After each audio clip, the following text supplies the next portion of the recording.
kubaka bidakunda bitewe n'uko babwirwa ko batarakatirwa site z'imiturire muri aka gace. Ibyo bamenye babwirwa ko bizagenwa n'igishushanyo mbonera bazahabwa, bakemeza ko bibagiraho ingaruka ko ngo bamaze igihe babitegereje. Ibyo bavuga ko ngo biteye isoni n'agahinda gusanga abagore babiri n'abagabo babiri mu rugo rumwe. Ibyo bavuga ko ngo bitanatinda kugaragaza amakimbirane y'ubwumvikane buke hagati yabo, bagasaba ko hagira igikorwa.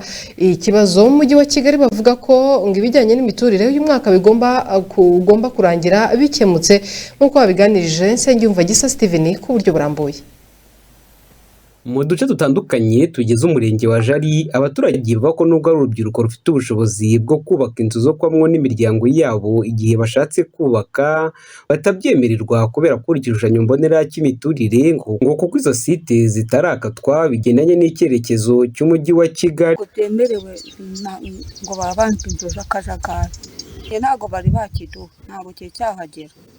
Ndabona wenda nko muri kano gace ko hirya aho bita mu Gatwa bahapimye imihanda, baravuga ngo bazaza kuhaca imihanda noneho bahakorere igishushanyo mbonera.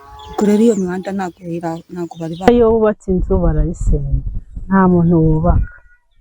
Ubwo rero bigatuma bamwe bashakira iwabo, abandi bagakodesha, yabura amafaranga yo gukodesha rukaba rurasenyutse, abandi bakabanira iwabo. Nyine ubona babaka nk'ibyemezo, ugasanga icyemezo babahaye ariko ukabona nabwo nta mikunde yo kubakira. Nabyo ubona bisa nk'aho bikomeye kugira ngo babane mu rugo, ubona bikomeye.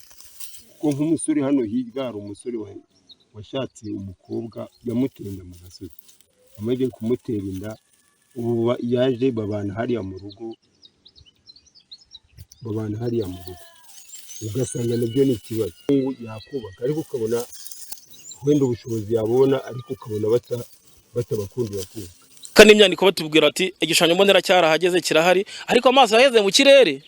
None se umunyewe nzaterura inzu ngende nyubake hano, leta itamaye uburenganzira, niba batamaye uburenganzira bazabisenya. Abaturage bavuga ko bigira ingaruka ku rubyiruko, kuko usanga abakobwa babyarira mu rugo iwabo kubera ko umusore wamuteye inda abura hamwerekeza, abandi ugasanga babana n'ababyeyi babo mu rugo rumwe, ugasanga abagabo ari babiri n'abagore ari babiri, cyangwa abandi bakirekezwa mu gikoni, dore ko n'inzu zikodeshwa bigoye kuzibona muri ako gace. Azo nyine nese ko ziboneka ariko abantu bubaka, niyo ugize ngo urubatse ko bayisenya, ubona ari ibibazo. Byariye mu rugo kwa nta bagabo nyine se wa mugani, umusore w'iki gihe areba gushaka umukobwa ntaho afite amujyana n'ubukode, nyine akasanga ni ikibazo. Bakabitaho bakabatera inda bakigendera ntibabiteho, bakirwanaho nyine. Ari induru, ni naho hava n'ubwicanyi, ni naho hava n'ubutane, ukabona biragoye. Benshi baba mu mazu y'iwabo, aba muri za byigenga bakabazaniramo abagore, benshi baba bafite ubushobozi bagakodesha nyine bakundi. Hari nta nzu zihari, bagiye gukodesha, ariko nabyo no kubona gukodesha ugasanga nabyo ni ikibazo. Nta bagabo babiri babana mu rugo, ntabwo bitari, kandi n'abagabo babiri babana n'abagore babiri ntabwo babana, usibye byabuze kongera gusa, nabundi nta bagabo babiri. Abaturage basaba ko bakorerwa ubuvugizi maze ibigendanye no gukata site z'imiturire muri ako gace bikaba byakwihutishwa, ndetse bikanasobanurwa ku buryo ushatse kubaka inzu amenya ibyo asabwa maze akagendera ku mategeko ahari. Ubuvugizi nyine abo basore bakabona inzu, bakabona ubushobozi bwo kubaka, cyangwa n'ibyo bishushanyo mbonera bikaba byahagera, ufite ubushobozi nawe akabasha kubaka. Kuri batanze uburenganzira abantu bakareka urubyiruko rukubaka byaba ari byiza, kuko kutubaka kutumye abana baba urubyiruko rugubwa nabi, biheba, barihebye, bariyandaritse, nuko ukabona ari ibibazo. Ariko baretse abantu bakubaka.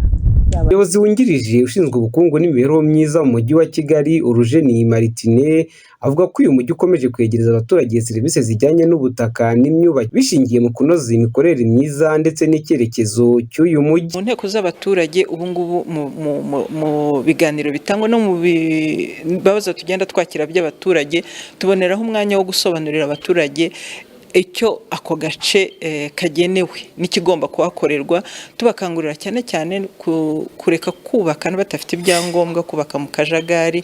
Serivisi zerekeranye n'ubutaka no gutanga ibyangombwa ziriho ziramanuka zikegerezwa umuturage ku murenge, ahubwo noneho umurenge ugahabwa imbaraga n'abakozi kugira ngo n'ibyerekeranye no gutanga ibyangombwa by'ubutaka byoye kuba gusa ku muntu umwe. Za komisiyo ya politike n'imiyoborere myiza muri Sena y'u Rwanda, Senateri Dushimimana Lambert avuga ko hari byinshi bashima ku birebana n'uburyo abatuye uyu mujyi baza mu rwego rw'imyumvire mu mikoreshereze y'igishushanyo mbonera, gusa akanenga imikorere y'ubuyobozi hamwe n'inzego z'ibanze badashyira umuturage ku isonga muri iyi gahunda. Icyo dusaba rero ni avete, hari ibintu bibiri, hari ubushobozi bw'umuturage turimo kureba, ariko hari n'uko umujyi ugomba kuba umeze.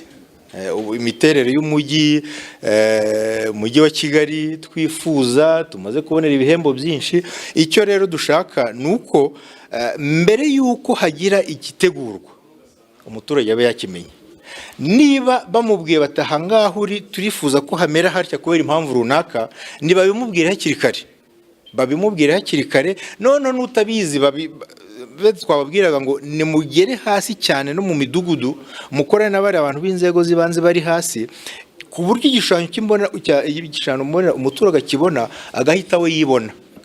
Icyo rero dushaka no ku muturage ategurwa hakiri kare, akamenya ngo ubutaka bwanjye ndabukoresha iki, cyangwa se mu myaka 3 buzaba bugenewe iki, atangire yitegura. Abaturage batuye umurenge wa Jari bagaragaza ko ukomeje gusigara inyuma bitewe n'uko bigoye kubona inyubako nshya mu duce tumwe na tumwe tugize uyu murenge, ko ahenshi ushatse kubaka inzu abwirwa ko nta gishushanyo mbonera ndetse na site z'imiturire biratunganywa muri ako gace. Iyi ni ATV, Narisenga yumva Gisa Steven mu mujyi wa Kigali.